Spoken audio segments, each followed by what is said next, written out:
cours de l'intervention téléphonique de crise qui a été réalisée, il faut identifier pour quelles raisons l'appelant a contacté aujourd'hui SOS Crise et, grâce à la qualité de l'alliance, identifier les points principaux et les noter sur ce recueil structuré. Est-ce qu'il s'agit d'idées suicidaires? Est-ce qu'il s'agit d'une anxiété particulière?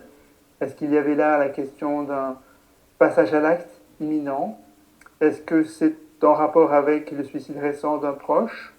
Ou bien un trouble avec des bizarreries qui évoquent des hallucinations, un délire, un trouble du comportement, des difficultés avec les autres, difficultés sociales, difficultés financières, un problème de santé récent qui s'est accentué? Est-ce que c'est la tristesse, la dépression? Est-ce qu'il y a un événement qui caractérise un choc psychologique et lequel? Est-ce qu'il y a des comportements d'automutilation qui sont évoqués? Est-ce qu'il y a un harcèlement dont la personne nous a parlé? Est-ce qu'il y a quelque chose qui ressemble à un problème d'addiction, surconsommation de tel ou tel produit, d'une dépendance, alcool, cannabis ou autre, image sexuelle ou autre? Est-ce qu'il y a une excitation particulière, une agitation qu'on a pu repérer? Est-ce que c'est la précarité qui apparaît comme le problème important aujourd'hui, ou est-ce que c'est autre chose qui a été identifié? L'évaluation du risque suicidaire est essentielle au cours de chaque entretien, de pouvoir la caractériser, notamment sur la question de l'urgence, qu'elle est faible, moyenne ou élevée.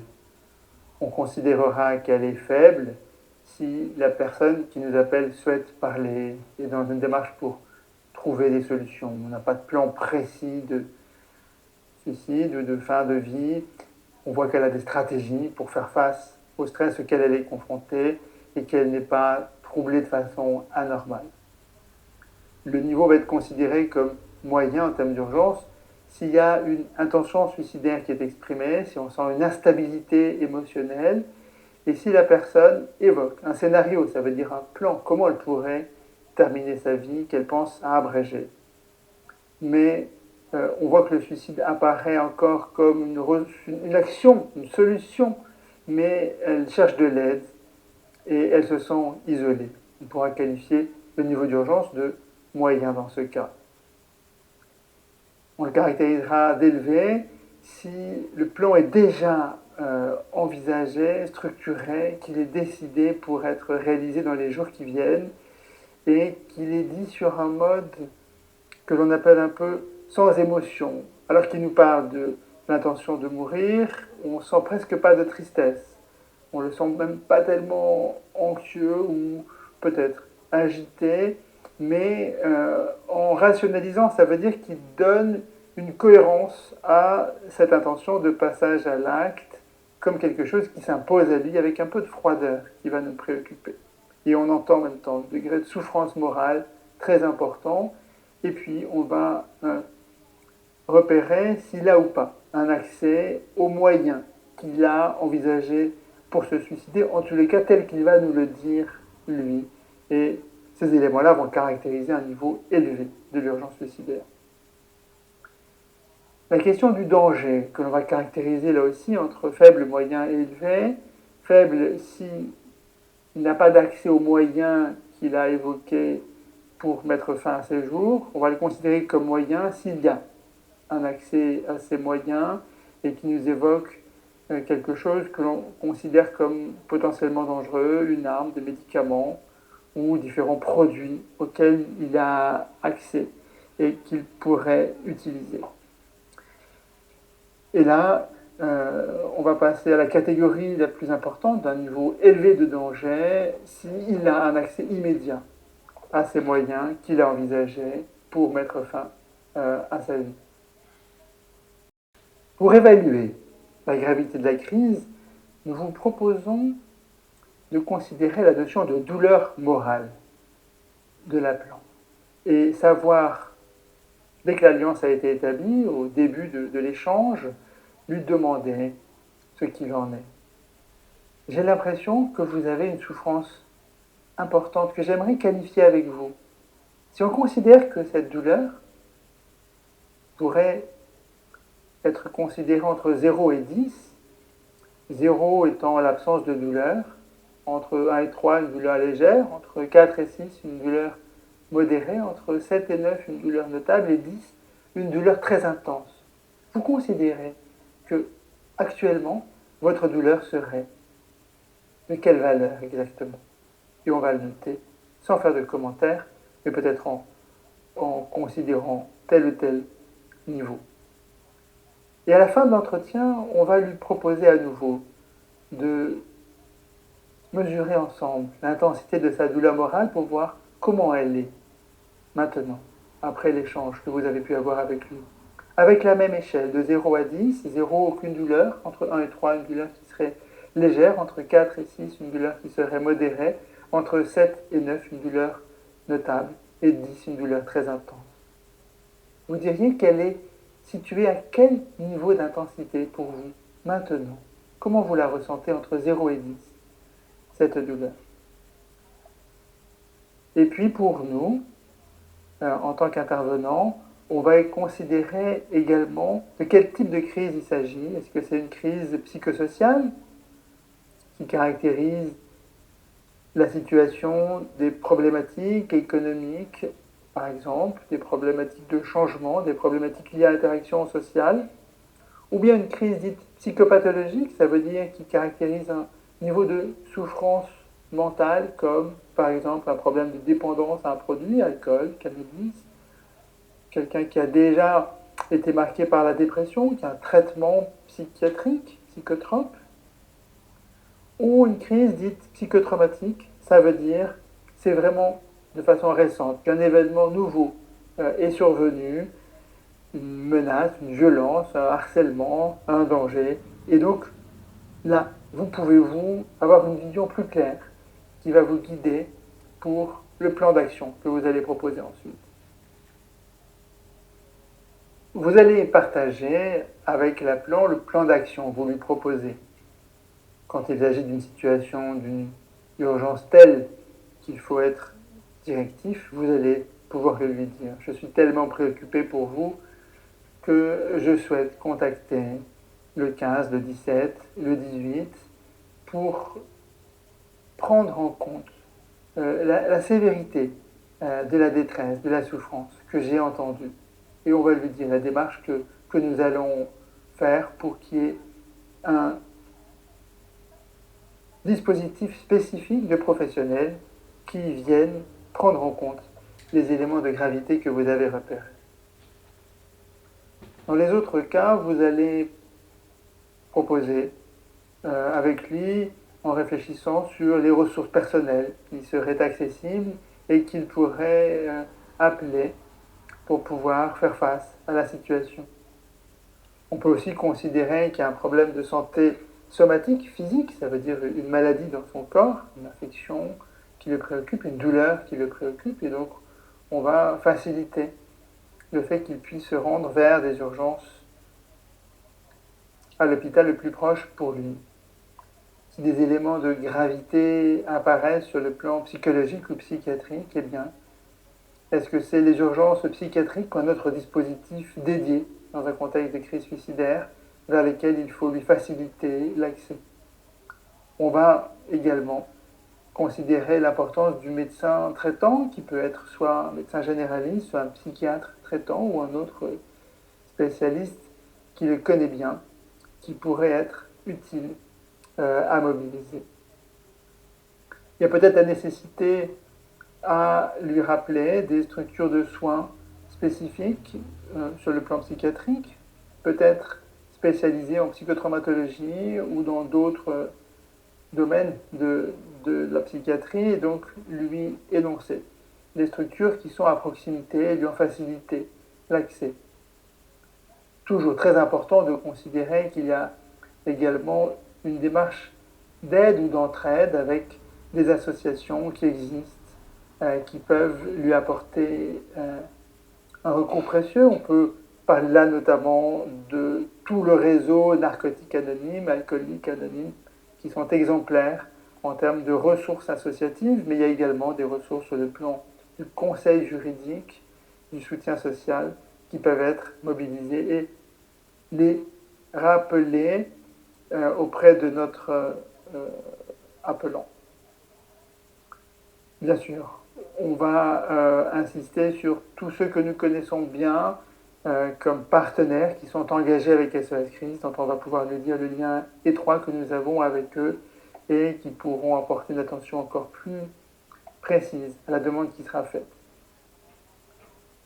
Dans le contexte que nous connaissons aujourd'hui, la cellule d'information publique, 0800 130 000, va apporter des informations globales, sur le plan administratif notamment, et il faut pouvoir lui en faciliter l'accès. Pour tout ce qui va concerner les problématiques d'hébergement d'urgence à caractère social, c'est le 115 qu'il faut mobiliser et en parler avec lui. Voilà, les différentes régions proposent également des centres d'accès aux droits et il faut pouvoir en donner les coordonnées et rappeler également les différents services sociaux qui pourront être mobilisés. Bien sûr, en tant que toute autre suggestion qui pourrait être construite avec l'appelant au cours de l'intervention que vous avez réalisée. Il est nécessaire de stabiliser les actions envisagées avec l'appelant. Et donc lui dire précisément, souhaiteriez-vous que la structure dont nous avons parlé soit informée de votre appel? Oui ou non? Souhaiteriez-vous qu'elle vous contacte? Oui ou non? Souhaiteriez-vous que votre médecin traitant puisse être informé de votre appel? Et bien sûr, systématiquement, lui rappeler qu'SOS Crise est disponible au 0800 100 811 gratuitement 24 heures sur 24, qui nous appelle d'un fixe ou d'un mobile chaque fois que cela sera nécessaire, et que nous serions vraiment sensibles et attentifs au fait qu'il puisse nous dire les démarches qu'il a pu faire et comment cela a pu aboutir à quelque chose pour lui. Nous serons à son écoute. Nous vous proposons, au terme de l'échange que vous avez eu, de prendre quelques minutes pour évaluer l'impression globale que vous avez eue pour le caractériser.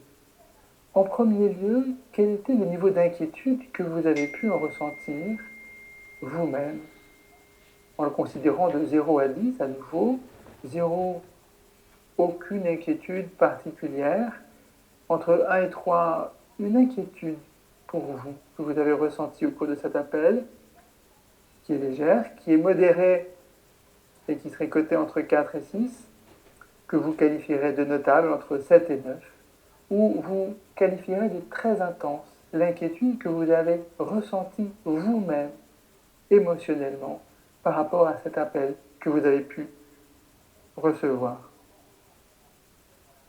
Et puis savoir donc évaluer l'impression globale que vous avez eue par rapport à votre expérience en termes de sévérité de cet entretien par rapport à l'expérience que vous avez acquise. Et est-ce que vous trouvez que au cours de cet échange, on est plutôt sur un niveau normal de souffrance, pas de souffrance? Donc, coterait 2 si vous considérez qu'il y a à la limite une souffrance, mais qui était vraiment faible, que vous qualifierez de niveau 3 si vous l'avez évaluée comme légère, 4 une souffrance qui est modérée, 5 une souffrance qui est manifeste, 6 une souffrance que vous qualifierez de grave, et 7 vous avez vraiment là considéré que c'était un des appels qui caractérisait un niveau de souffrance parmi les plus élevés que ceux que vous avez déjà observés par le passé. Les facteurs de risque distaux sont très importants à considérer pour prendre en compte les marqueurs de gravité et de risque évolutif de la personne. Distaux veut dire donc qu'ils sont un peu éloignés mais qui pèsent encore aujourd'hui. En premier lieu, les pathologies médicales, les maladies. Est-ce que vous avez une maladie particulière pour laquelle vous prenez un traitement de façon régulière? Et on écoute ce qu'il nous propose. Mais s'il nous demande, on peut lui dire. Je voulais dire, est-ce que vous avez une maladie comme un diabète, un problème de tension, autre chose? Problème de surpoids, peut-être qu'il peut nous évoquer. Problème respiratoire également, ou tout autre problème de santé. on aura également une attention particulière à la drépanocytose. C'est une maladie qui peut créer un fort handicap. On lui demandera également est-ce que vous avez déjà dans votre vie consulté un professionnel de santé mentale. C'est une façon d'identifier des marqueurs de risque sur le plan de pathologie psychologique ou psychiatrique. Un psychiatre, un psychologue, un psychothérapeute ou un autre professionnel considéré comme acteur de santé mentale et on va cocher la case correspondante. Il peut y avoir bien sûr plusieurs cases que l'on pourrait cocher. J'aimerais savoir, est-ce que dans votre vie, il y a eu des moments où vous aviez une telle détresse, une telle colère peut-être, que vous avez réalisé quelque chose pour arrêter de vivre ou tenter de le faire? On peut, si on en sent la capacité à ce moment-là, lui dire, je voulais dire, est-ce que vous avez déjà dans votre vie réalisé une tentative de suicide? S'il nous dit oui, sachez le remercier de la confiance qu'il vous fait et demandez-lui s'il se rappelle en quelle année cela pouvait être. On pourrait également lui demander, est-ce que vous avez eu dans votre vie des moments où vous avez eu des pensées suicidaires? Alors, si on ne veut pas dire le mot suicide, on peut lui dire des pensées où vous vous disiez qu'il vaudrait mieux arrêter de vivre, peut-être abréger tant de souffrances en arrêtant une vie dont vous trouvez qu'il y a trop de tristesse pour vous. Est-ce que vous avez eu de telles pensées? On pose cette question si on n'a pas déjà répondu à la question précédente qui était la survenue de tentatives de suicide, puisque la question serait déjà résolue s'il avait répondu par l'affirmative. Osez aussi lui demander s'il a déjà, ou elle, été concerné par une hospitalisation pour un problème d'ordre psychologique ou psychiatrique, et lequel cela serait. Et puis, est-ce qu'il prend un traitement, est-ce qu'il prend des médicaments pour sa santé mentale en particulier? Est-ce qu'il veut bien nous les confier? Et vous notez le nom des médicaments qu'il va vous nommer. Les facteurs de risque distaux, il faut également recueillir des éléments marquants de l'histoire de sa vie. Si vous me permettez, je voudrais savoir si dans votre vie, vous vous rappelez avoir déjà été victime d'événements violents ou de menaces dont vous pourriez vous rappeler. Oui ou non? Pourriez-vous me dire, si vous le voulez bien, si la question n'est pas trop indiscrète, me dire à quel âge cela s'était produit pour vous? J'ai entendu que vous avez été victime de violences. Est-ce qu'il s'agissait plutôt de violences physiques, des coups que vous avez reçus, ou des violences sexuelles? Est-ce que c'était dans le cadre de violences conjugales? Ou bien est-ce qu'il s'agissait plutôt de violences psychologiques, de harcèlement, d'injures, d'insultes, peut-être d'emprise aussi, si la personne perçoit ce que vous voulez dire, ou la violence en rapport avec le deuil d'un proche? Vous notez l'âge qui vous est confié, vous remerciez à chaque fois avec beaucoup de douceur et de finesse pour le fait que l'on vous a dit quelque chose d'aussi intime et d'aussi personnel. J'aimerais également vous poser une question. Si vous la trouvez trop indiscrète, je comprendrai bien que vous ne vouliez pas répondre, mais est-ce que ça vous arrive de consommer régulièrement différents produits comme l'alcool, cannabis, tabac, peut-être du crack aussi ou de la cocaïne, que vous avez également l'impression que vous utilisez beaucoup les systèmes de jeux, notamment de jeux d'argent, jeux vidéo? Est-ce que vous en avez consommé aujourd'hui de ces différents produits? Voilà. Toujours en sachant remercier. Dès qu'une réponse vous est donnée, qu'elle soit positive ou négative, et qu'il sente bien qu'il est libre de vous répondre, à votre question. Abordons la question des facteurs de protection. Et la famille peut faire partie des facteurs de protection et on va pouvoir recueillir des éléments importants.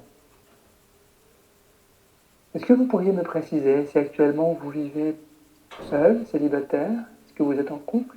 Est-ce que vous avez été divorcé, séparé? Et puis de savoir distinguer si la personne vit seule ou avec une autre personne qu'on appelle un tiers et si elle veut bien nous dire le lien qu'elle a avec cette personne. Est-ce que vous avez des enfants? Et lorsque vous obtenez une réponse affirmative, combien d'enfants avez-vous? Est-ce que vous pourriez me parler d'eux simplement, sans aller loin dans la recherche d'informations, mais au moins connaître le prénom des enfants et leur situation? Est-ce qu'ils sont aujourd'hui avec l'appelant? Est-ce que les parents sont séparés? Et voilà, pour les différents enfants, si la personne veut bien nous confier cette information. Concernant votre situation professionnelle, j'aimerais vous demander quel était votre dernier métier que vous avez réalisé. Est-ce que vous travaillez là actuellement? Donc on considérera qu'il est actif en milieu ordinaire. Peut-être qu'il nous dira qu'il travaille dans un environnement protégé, on cachera la case correspondante. Peut-être qu'il est étudiant, collégien, en tel niveau, et on va le noter. Il nous dira peut-être qu'il est en retraite. Il faudra alors savoir depuis quand, puisqu'on sait que lorsque la retraite est un phénomène récent, c'est un événement qui peut être déstabilisant. Pour certains, notamment les hommes, sont souvent plus marqués par cette étape dans leur vie. Le fait d'être en retraite n'écarte pas la question pour mieux le connaître, mais quel était le dernier métier que vous aviez exercé? On interrogera également la question de l'absence d'emploi. Donc vous êtes au chômage actuellement et vous avez travaillé jusqu'à quelle date à peu près? Là aussi c'est une information, plus la période de chômage est longue, plus le risque sur le plan de la santé mentale peut être important. Et à l'inverse, si le chômage est un événement récent, eh bien ça peut redonner plus de facilité à se sentir capable de retrouver un travail.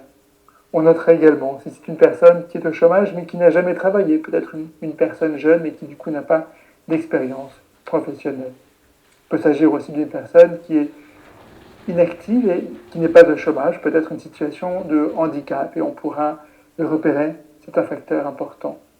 Elle est peut-être en invalidité, et si elle veut bien nous confier depuis quelle date, ou en longue maladie, depuis telle date, vous voyez à quel point ces éléments peuvent être importants à recueillir au cours de l'échange que vous allez avoir, et que vous allez pouvoir noter, structurer, qui vous permettra de mieux comprendre, mieux connaître la personne et mieux ajuster le plan d'action que vous allez pouvoir lui proposer. On remercie le professeur GL pour cet excellent exposé.